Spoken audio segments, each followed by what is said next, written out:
आपकी class 12th का हिंदी का काव्य खंड से चैप्टर 5 शहर स्वीकारा है, इसे हम पढ़ेंगे। इसका पहले आप लोग कवि परिचय पढ़ लीजिएगा और कविता का सार जो है वह भी आपका इस कवि परिचय के नीचे दिया गया है, आप इससे पढ़ेंगे। इसमें बताया गया है कि गजानन माधा मुक्तिबोध जो हैं, इनकी कविताओं में आमतौर पर लंबी कविताएं होती हैं, लेकिन इन्होंने जो भी छोटी कविताएं लिखी हैं उनमें है एक जो हमारी कविता है शहर स्वीकारा है। इसे हम किस तरीके से उन्होंने अपनी इस कविता में सब कुछ स्वीकार किया है वह हमें बताया है। उसके पीछे क्या रहस्य है यह आप जो आपका कवि परिचय है इसके नीचे लिखा हुआ है, इसे आप लोग पढ़ लीजिएगा। और इसके बाद हम आपको चैप्टर एक्सप्लेन कर रहे हैं और इसी चैप्टर के बारे में आपको यहाँ पर नीचे मुक्तिबोध की कविताएं सामान्यतः बहुत लंबी होती हैं। उन्होंने जो भी अपेक्षाकृत छोटे आकार की कविताएं लिखी हैं उनमें हमारी ये है शहर स्वीकारा है। ठीक है, तो इसे आप लोग पढ़ लीजिएगा। उसके बाद हम चलते हैं हमारे चैप्टर की ओर, स्टार्ट करते हैं। जिंदगी में जो कुछ है जो भी है शहर स्वीकारा है, इसलिए कि जो कुछ भी मेरा है वह तुम्हें प्यारा है। गर्वीली गरीबी ये गंभीर अनुभव सब, यह विचार वैभव सब, दृढ़ता यह भीतर की सरिता, यह अभिनव सब मौलिक है। इसलिए कि पल पल में जो कुछ भी जागृत है अपलक है, संवेदन तुम्हारा है। तो हम देखते हैं इसका अर्थ। यहाँ पर कवि कहते हैं कि मेरी ज़िंदगी में जो कुछ है जैसा भी है उसे मैं खुशी से स्वीकार करता हूँ। इसलिए मेरा जो कुछ भी है वह उसकी यानी किसको, उनकी माँ और उनकी प्रिया यानी उनकी पत्नी को अच्छा लगता है। मेरी स्वाभिमान युक्त गरीबी, जीवन के गंभीर अनुभव, विचारों का वैभव, व्यक्तित्व की दृढ़ता, मन में बहती भावनाओं की नदी, ये सब मौलिक हैं तथा नए हैं। इनकी मौलिकता का कारण यह है कि मेरे जीवन में हर क्षण जो कुछ घटता है, जो कुछ जागृत है, उपलब्धि है, वह सब कुछ तुम्हारी प्रेरणा से हुआ है। तो ये यहाँ पर हमारे जो कवि हैं यह सब कुछ स्वीकारते हैं और बताते हैं कि उन्होंने यह सब कुछ क्यों स्वीकारा है। तो आप देखें सेकंड इसका, जाने क्या रिश्ता है, जाने क्या नाता है, जितना भी उड़ेलता हूँ भर भर फिर आता है। दिल में क्या झरना है, मीठे पानी का सोता है, भीतर वह ऊपर तुम मुस्काता, चांद ज्यों धरती पर रात भर, मुझ पर त्यों तुम्हारा ही खिलता वह चेहरा है। तो यहाँ पर बताते हैं कवि कहते हैं कि तुम्हारे साथ ना जाने कौन सा संबंध है या ना जाने कैसा नाता है कि मैं अपने भीतर समाये हुए तुम्हारे स्नेह रूपी जल को जितना बाहर निकालता हूँ वह फिर चारों ओर से सिमट कर चला आता है और मेरे हृदय में भर जाता है। ऐसा लगता है मानो दिल में कोई झरना बह रहा है। वह स्नेह मीठे पानी के स्रोत के समान है जो मेरे अंतर मन को तृप्त करता रहता है। इधर मन में प्रेम है और उधर तुम्हारा चांद जैसा मुस्कुराता हुआ चेहरा अपने अद्भुत सौंदर्य के प्रकाश से मुझे नहलाता रहता है। कवि का आंतरिक यानी अंदर का और वाह यानी बाहरी जो जगत, दोनों उसी स्नेह से युक्त स्वरूप से संचालित होते हैं। ठीक है, तो अब आप देखें इसके बाद, सचमुच मुझे दंड दो कि भूलूं मैं तुम्हें भूल जाने की दक्षिण ध्रुवी अंधकार। सचमुच मुझे दंड दो कि भूलूं मैं तुम्हें भूल जाने की दक्षिण ध्रुवी अंधकार अमावस्या।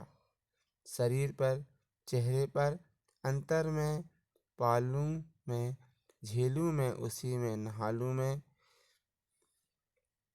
इसलिए कि तुमसे ही परिवेष्टित आच्छादित रहने का रमणीय यह उजेला अब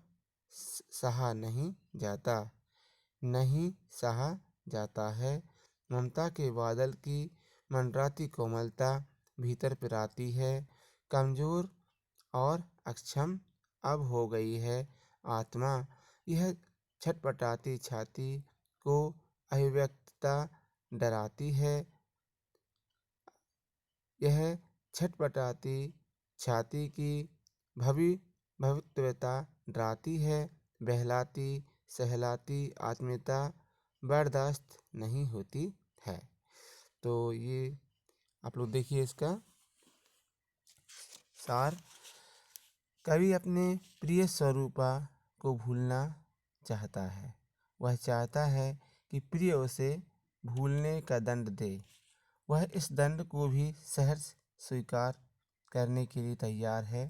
प्रिय को भूलने का अंधकार कवि के लिए दक्षिणी ध्रुव पर होने वाली 6 मास की रात्रि के समान होगा। वह उस अंधकार में लीन हो जाना चाहता है। वह उस अंधकार को अपने शरीर हृदय पर झेलना चाहता है। इसका कारण यह है कि प्रिय के स्नेह के उजाले ने उसे घेर लिया है। यह उजाला अब उसके लिए असहनीय हो गया है। प्रिय की ममता या स्नेह रूपी बादल की कोमलता सदैव उसके भीतर मंडराती रहती है। यही कोमल ममता उसके हृदय को पीड़ा पहुंचाती है। इसके कारण उसकी आत्मा बहुत कमजोर और असमर्थ हो गई है। उसे भविष्य में होने वाली अनहोनी से डर लगने लगा है। उसे भीतर ही भीतर यह डर लगने लगा कि कभी उसे अपनी प्रियतमा माँ या प्रिया प्रभाव से अलग होना पड़ा तो वह अपना अस्तित्व कैसे बचाए रख सकेगा। अब उसे उसका बहलाना सहलाना और रह रहकर अपनापन जताना सहन नहीं होता। वह आत्मनिर्भर बनना चाहता है। तो ये है आपकी पंक्तियों का भावार्थ। अब आप देखें, सचमुच मुझे दंड दो कि हो जाऊं पाताली अंधेरे की गुफाओं में, विवरों में, धुएं के बादलों में, बिल्कुल मैं लापता कि वहाँ भी तो तुम्हारा ही सहारा है। इसलिए कि जो कुछ भी मेरा है, यह मेरा जो होता सा लगता है, होता सा संभव है, सभी वह तुम्हारे ही कारण है। कार्यों का घेरा कार्यों का वैभव है। अब तक की जिंदगी में जो कुछ था, जो कुछ है, सहर्ष स्वीकारा है। इसलिए कि जो कुछ भी मेरा है वह तुम्हें प्यारा है। तो यहाँ पर कवि हमारे कहते हैं कि मैं अपनी प्रियतमा यानी अपनी प्यारी स्त्री को स्नेह से दूर उनके स्नेह से दूर होना चाहता हूँ। वह उसी दंड की याचना करता है। वह ऐसा दंड चाहता है कि प्रियतमा से ना होने से वह यानी प्रियतमा के ना होने से वह पाताल की अंधेरी गुफाओं व सुरंगों में खो जाए। ऐसी जगहों पर स्वयं का अस्तित्व भी अनुभव नहीं होता, या फिर वह धुएं के बादलों के समान गहन अंधकार में लापता हो जाए जो उसके ना होने से बना हो। ऐसी जगहों पर भी उसे अपने सर्वाधिक प्रिय स्त्री का ही सहारा है। उसके जीवन में जो कुछ भी है या जो कुछ भी उसे अपना सा लगता है वह सब उसके कारण है। उसकी सत्ता, स्थितियाँ, भविष्य की उन्नति व अवनति कि सभी संभावनाएं प्रियतमा के कारण हैं। कवि का हर्ष, विषाद, उन्नति, अवनति सदा उसमें उससे ही संबंधित हैं। कवि के हर सुख दुख, सफलता असफलता को प्रसन्नता पूर्वक इसलिए स्वीकार किया है क्योंकि प्रियतमा ने उन सबको अपना माना है। वे कवि के जीवन से पूरी तरह जुड़ी हुई हैं। तो ये जो हमने आपने पढ़ा, इसमें हमारे कवि हर उस चीज़ को स्वीकार करते हैं जो कि उन्होंने अपने परिवार के साथ, अपनी माँ, अपनी पत्नी के साथ स्वीकार किया है, और जिसे वह सब कुछ स्वीकार वह करते हैं और वह उनसे दूर नहीं होना चाहते। तो आप लोग इसे ध्यान से पढ़िएगा और फिर आप लोग हमें इसके क्वेश्चन आंसर सेंड करेंगे। तो ये है आपका काव्यखंड से चैप्टर सहर्ष स्वीकारा है। धन्यवाद।